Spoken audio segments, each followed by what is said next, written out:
Hello, everybody. Welcome to Moment of Clarity. Thanks for joining me. Please take a moment to share this. Let everyone know. Please take a second to hit the thumbs up and the clickety-doo-dah and the subscription and the things and the that's and the this is. Thanks for all you wonderful people being out there and tuning in. I mean, you might not all be wonderful. I mean, statistically speaking, some of you are dicks, but you probably, those of you who are dicks out there, you probably think you're a good, wonderful person. So therefore, when I say hello, all the wonderful people, everyone goes, oh, he means me, including the dicks. Most of you are right. You are wonderful people, but the dicks are, welcome to the dicks as well. I've got a great story for you. I'm going to cover, well, actually a couple of them we're going to get into. If you donate during this episode, all the donations will go to those who are in need during these tough times. If you are one of the in need people, then email commoncensored@protonmail.com and let us know. Okay, so let's dig into it. Well, I'm going to start off with the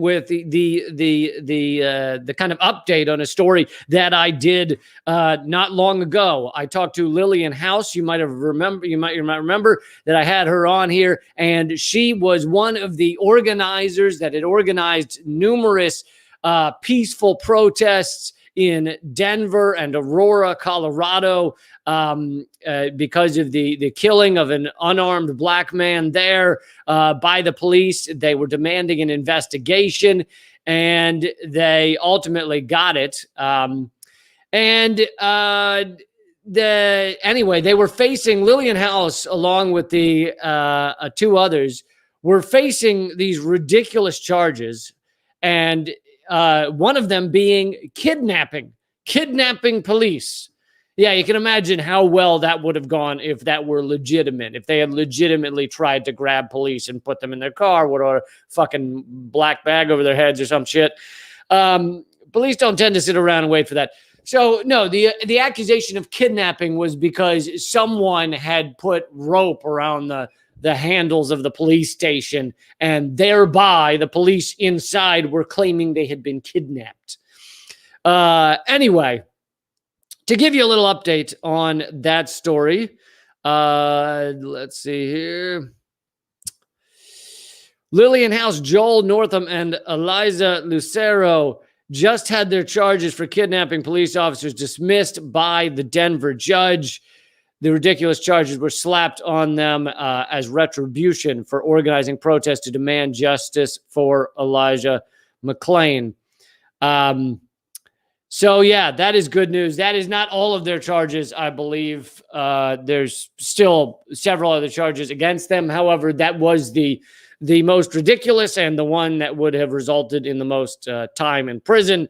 So it is good to see that dropped, as our fascist state fucking tries to crush those who organize any kind of protest, to demand accountability from our police, from our law enforcement, from our jackbooted goons.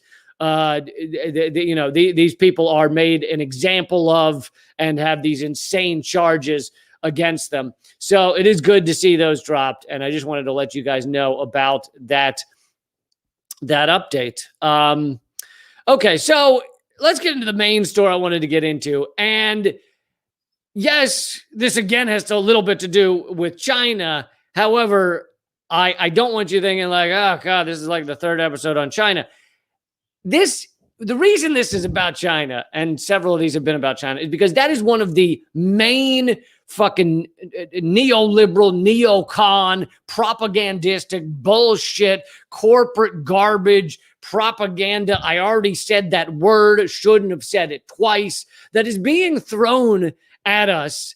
And so by undermining and explaining and revealing the truth behind this propaganda, I hope that I can explain to you, and you can then explain to others, how we are lied to, how they manufacture the consent for war, as they're trying to do with China, even if it's not a hot war, because a nuclear exchange is perhaps not the best idea. Even a Cold War, which sanctions can kill tens of thousands. So I feel like by revealing this shit, it's not just about, oh, I really want to help China.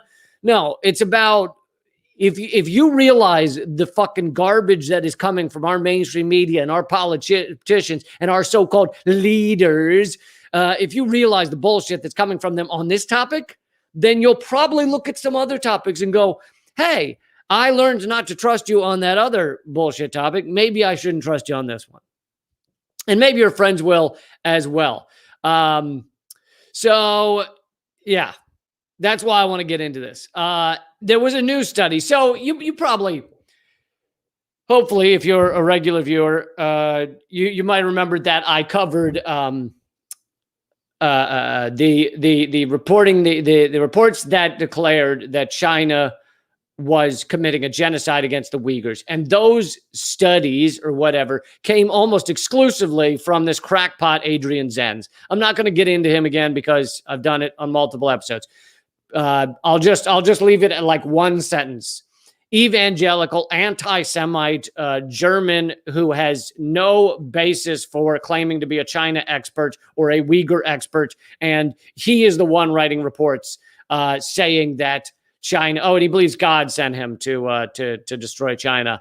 And so he's writing these reports saying that China's committing a genocide, and everyone's gobbling them up. Even fucking Democracy Now! and a few other of the more progressive outlets. So many. Of course, MSNBC, CNN, Fox News, they all love it. They're gobbling it up. You show them something that says China's committing genocide. Doesn't matter who it's by. They're like, they fucking love it.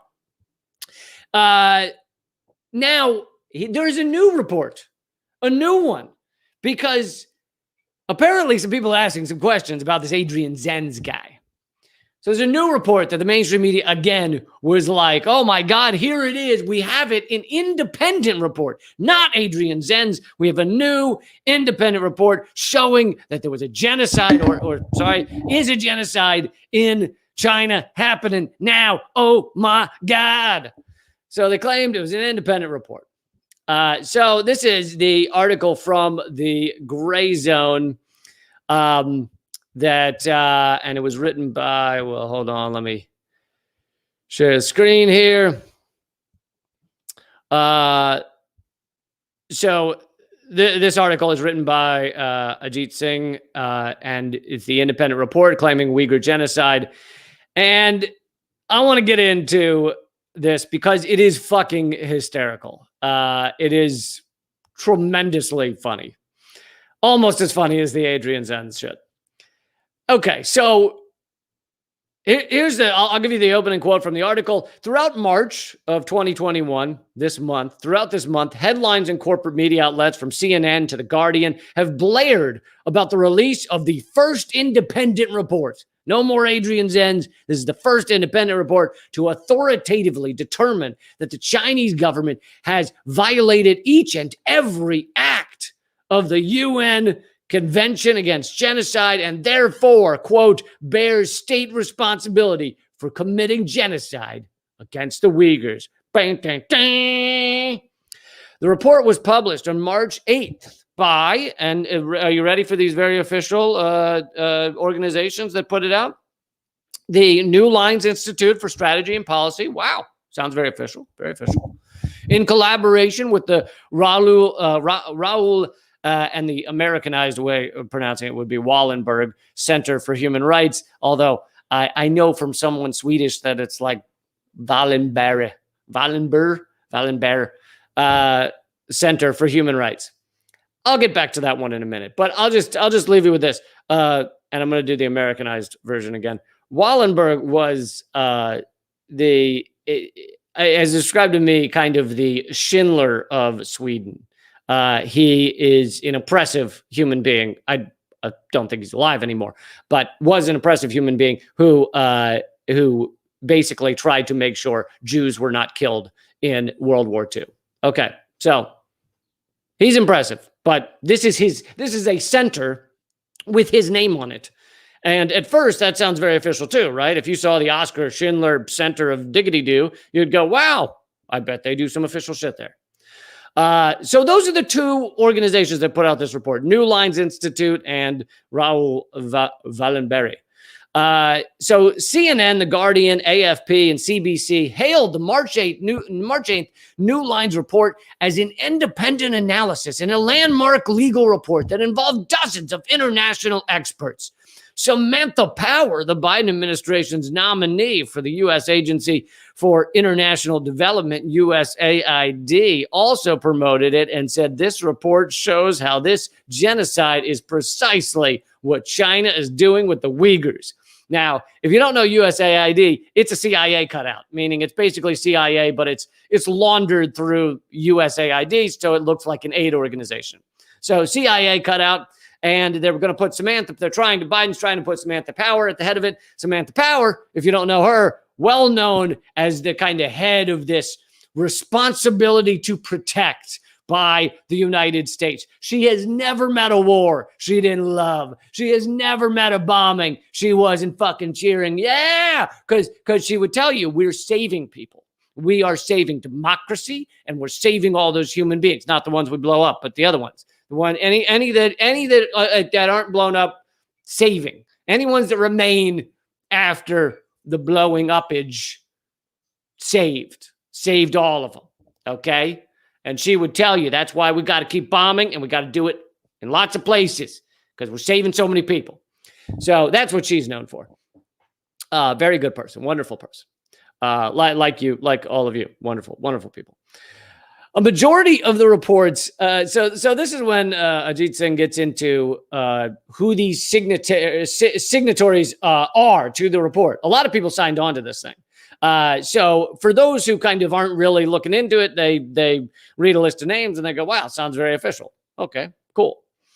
But as the Gray Zone says, a majority of the report's expert signatories are members of the New Lines Institute and the Wallenberry Center. Others are members of the hawkish Interparliamentary Alliance on China, former U.S. State Department officials, and ardent supporters of U.S. military intervention. The report relies most substantially on the expertise of, drumroll please, Adrian Zenz, the far-right evangelical ideologue whose scholarship on China has been demonstrated to be deeply flawed, riddled with falsehoods, and dishonest statistical manipulation. And honestly would love another genocide because he said in his book that the Jews who don't turn to Christ will be burned in a fiery furnace. So kind of funny that the guy who wants a genocide is upset about a genocide that he's made up in his head.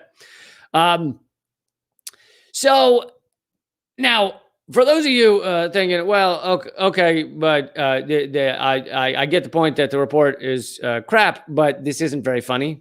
It's going to get funny. The New Line Institute, this is about the time it gets funny.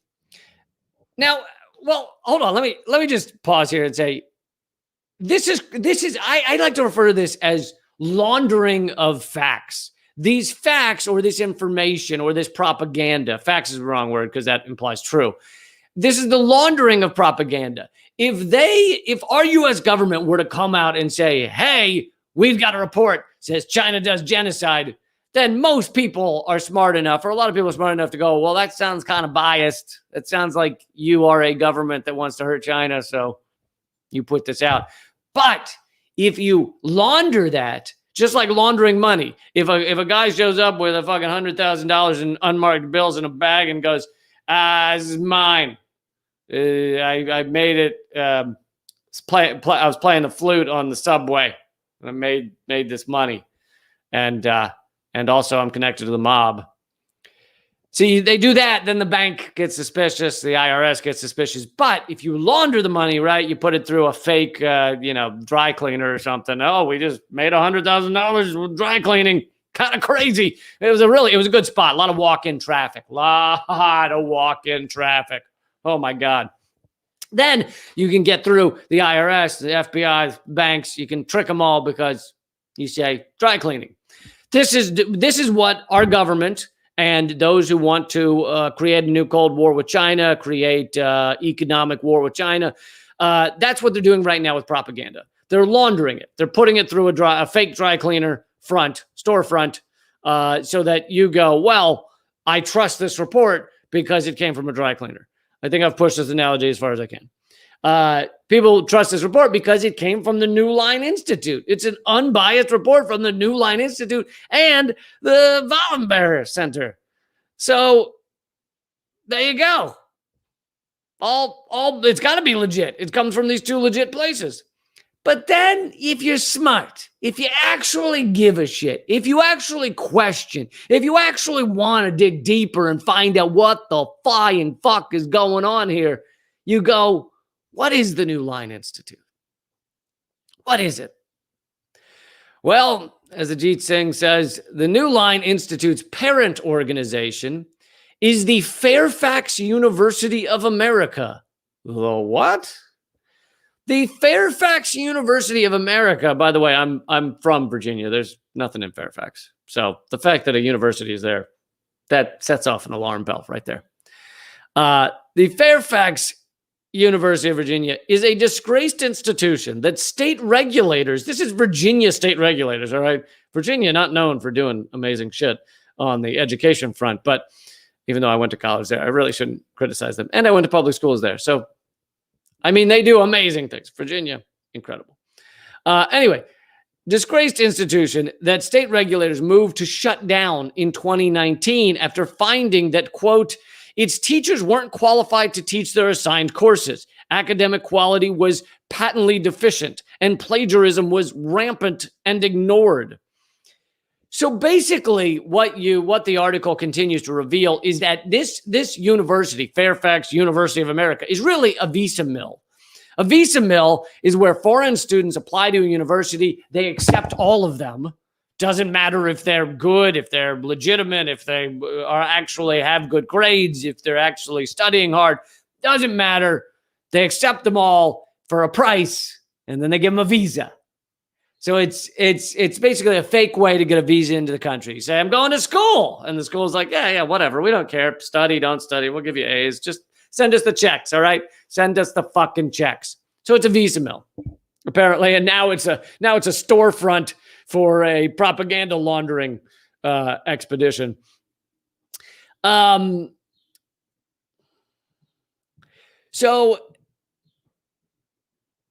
the Ajit Singh also gets into how,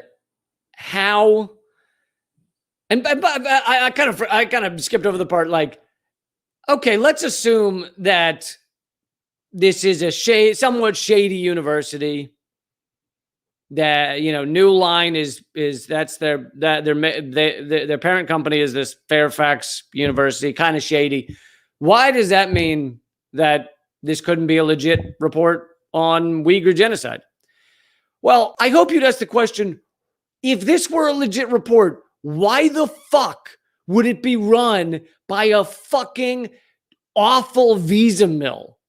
By a fucking bottom of the barrel garbage university. This is like Trump University, all right? Do you remember Trump University? All the students sued because Trump wasn't actually teaching them anything, wasn't actually there. He was just accepting tuition to do nothing. Like, this is a garbage facility, and they are the parent company over a report on genocide in China. If this were a real genocide, wouldn't you be furious that people aren't getting legit reports from legit organizations? Like, if this were real, wouldn't you, as someone who cares about people being genocided, be like, hey, I got an idea. Let's not go to the fucking scam university to get the report done. Let's go to some real universities, some real academics. Let's go to fucking Stanford and Yale and all the ones people brag about. Let's get them to do the report. Wouldn't you be dying for real, legit reporting if this genocide were real? And if you were these officials that signed on, like Samantha Power and Joe Biden and Pompeo and all these fucking shit human beings, if you were them and this were a real genocide, wouldn't you be calling for that? Wouldn't you be demanding that fucking Harvard and Yale and Cambridge and Oxford and all these fucking high-level universities that everyone goes, I went to Oxford and all that garbage? Wouldn't you be like, they need to do the studies if the genocide were real? No. Yes, you would. But when the genocide is not real, when it's made up, when it's a piece of bullshit propaganda, guess what? You can't go to those places for these studies. You can't approach them for these studies because guess what? They're going to show the reality. They're not going to put their name. I mean, this is not to say they've all done great shit. They support weapons contractors and stuff. So I don't want to act like they wouldn't put their name on something shitty, but I just mean they wouldn't put their name on a fake study probably. Yes, they'll take money from people that build missiles that kill a lot of people, but they're not going to put their name on a fake study. So you got to go to these organizations and 3 steps removed, right? Because step 1 is the New Line Institute. Step 2 is the Fairfax University. Step 3 is that Fairfax University is not really legit. And then step 4 is the fact that this report claimed to be completely unbiased. Here's a quote from the report. This is not an advocacy document. We're not advocating any course of action whatsoever, stated Azim Ibrahim, director of special initiatives at New Lines Institute. There were no campaigners involved in this report. It was purely done by legal experts, area experts, and China ethnic experts.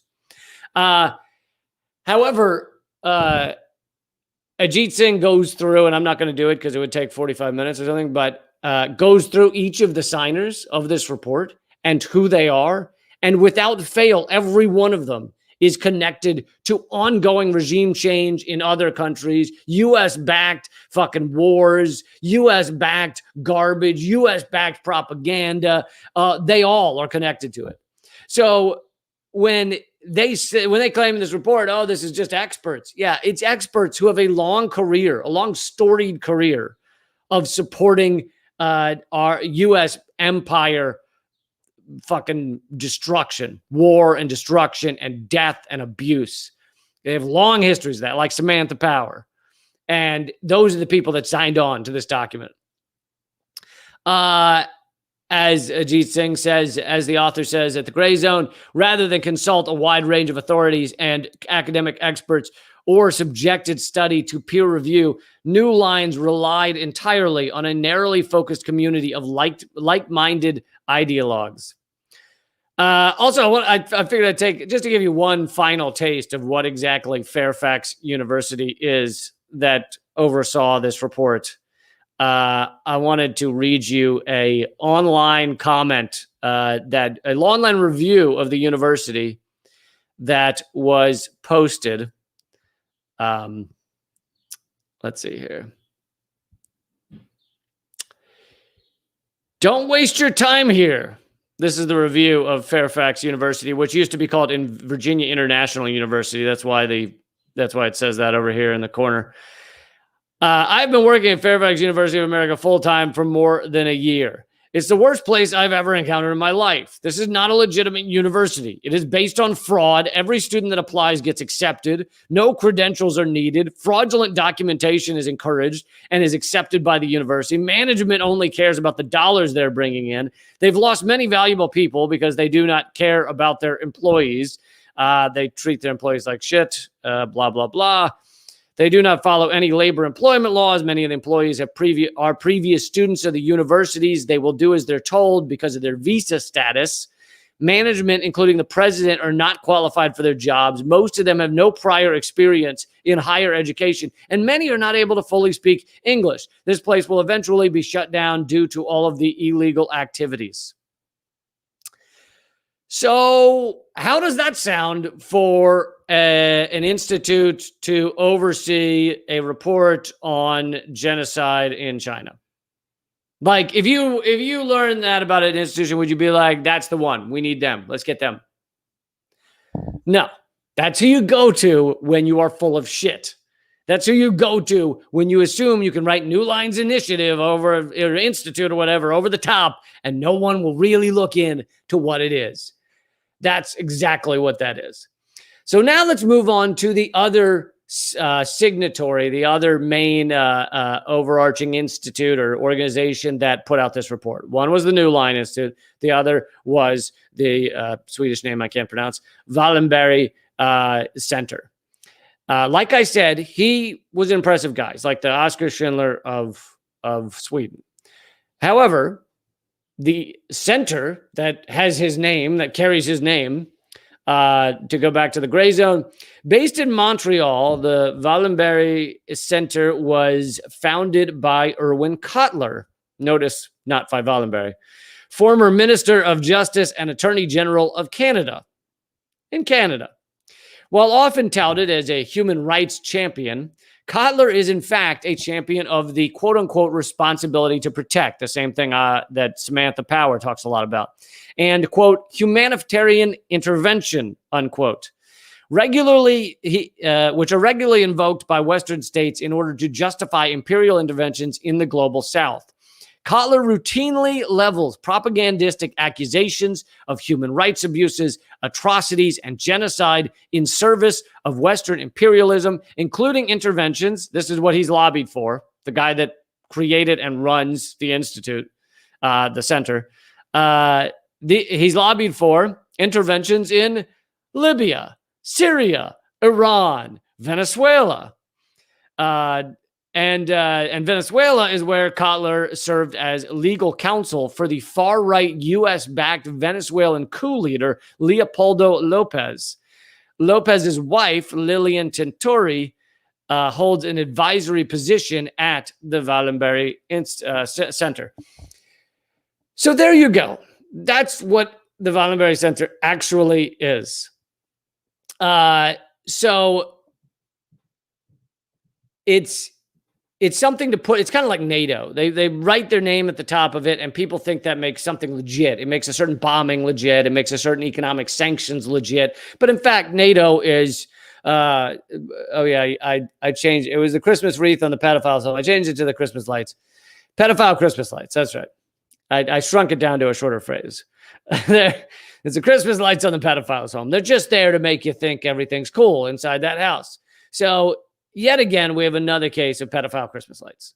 It's the blinking, everything's fine here. We're a useful part of society. While the behind the scenes, down in the dungeon, down in the basement, they're fucking doing all kinds of shit, like perpetrating a ridiculous propaganda effort against China right now. And so I think there's multiple levels to the story. Like I said, this shows you what our government, along with those who collaborate, is willing to do to launder information, to launder propaganda. They're willing to put all of these things in front of you so that you don't know where this information came from. You don't know really that it came from Adrian Zenz or that it came from the U.S. government. It's you look, you glance at it and you go, oh, Holocaust guy and New Line Institute sounds legit. And then the next step of that is all of our mainstream media, all of our corporate media running around and saying, look at this fucking report. It's independent and it shows there's a genocide. And then people who either don't bother to look into it or don't care that it's fake or, are part of this system, they run around and they say, yes, exactly, independent report. And it's all used to create a fucking propaganda, Cold War against China. So to get a little deeper on that, why do we need a propaganda Cold War on China? Why do we need a Cold War on China, economic war, etc., against China right now? Because the United States is a collapsing empire. They treat their workers like shit. The billionaires have stolen trillions of dollars over the past 40 years. All the jobs have been shipped overseas to places where they can pay workers 5 cents. And you can't have a society like that. So it's collapsing down around us. But what does America still have? They still have a massive military, bases around the world, 900 or so around the world, spending $1 trillion a year on military. And they have a fairly large, substantial propaganda network. a lot of the international news that goes out worldwide either is American, like CNN International or something, or is based on reporting from these outlets, the New York Times, the Washington Post, or what have you. And then, of course, there's the aligned ones like Reuters and stuff and Guardian. Yeah, they might be based in Britain, but Britain is a collapsing empire that's holding hands with America. Ironically, they're kind of both on the Titanic right now. They're the band playing the music on the Titanic and holding hands as we create this war with China. So rather than be, good human beings and try to create some sort of camaraderie with other nations and create a world where we work together to further a sustainable and peaceful future, rather than do that, America is full on involved in trying to create war with so many countries. If they believe if they can be successful with this propaganda campaign and convince enough countries that China is committing genocide, or at least has some sort of extreme human rights problems, then they can stop people from trading with them, cut off trade, increase sanctions. And then you have a very weakened China, because we live in a global society. China needs to trade and work with others. And so as the unfettered capitalist system gets to kind of the end of its exploitation, because the environment is collapsing, you can only exploit things for so long. As it gets there, it's going to lash out in more and more ways. And this is one of them. This bullshit propaganda, this bullshit attacking of other countries. It's not just China, of course. This shit is being done against Venezuela and Syria and Russia and Iran and so many countries. So any country that dares, stand up to the United States, have a economic system that's different than the United States, have resources that they won't at least let the United States kind of buy up, purchase up. That's the nice way. The U.S. will grab resources, buy them up. But if that doesn't work out, then it's more of a smash grab operation. But I think that, this reveals what's going on, but at the very least, this reveals how pathetic our corporate media is, that they're willing to take a report that is completely based on garbage and based on a lot of the work of an anti-Semite who wants to see all the Jews in a fiery furnace, and they're willing to tout it. They're willing to celebrate it. They're willing to fucking jump up and down with it. And by the way, I think I kind of said this earlier, but anyone for the irony of the Wallenberg Center endorsing a fake genocide written by an anti-Semite who wants to see Jews in a fiery furnace? Anybody? Notice a little irony there? It's how pathetic this has gotten. All right, guys, I think that's about the episode. But like I said, all the donations, all the proceeds are going to those in need. You can learn more about that on our live stream that I do with Eleanor Goldfield. There'll be one this coming Sunday. I think it'll be roughly 8 or 9 p.m. It'll start youtube.com/Moment of Clarity and rockfin.com/Lee Camp. And we'll be talking about a lot of things, hitting on a lot of subjects. But yes, and also the Patreon's moved over to liberapay.com/Lee Camp. It's not at Patreon because they fucked me royally. But let's see. Thank you guys for commenting. Thank you for being here. Sorry I couldn't highlight as many comments this time because I was kind of trying to focus. Let's see. There's one good comment.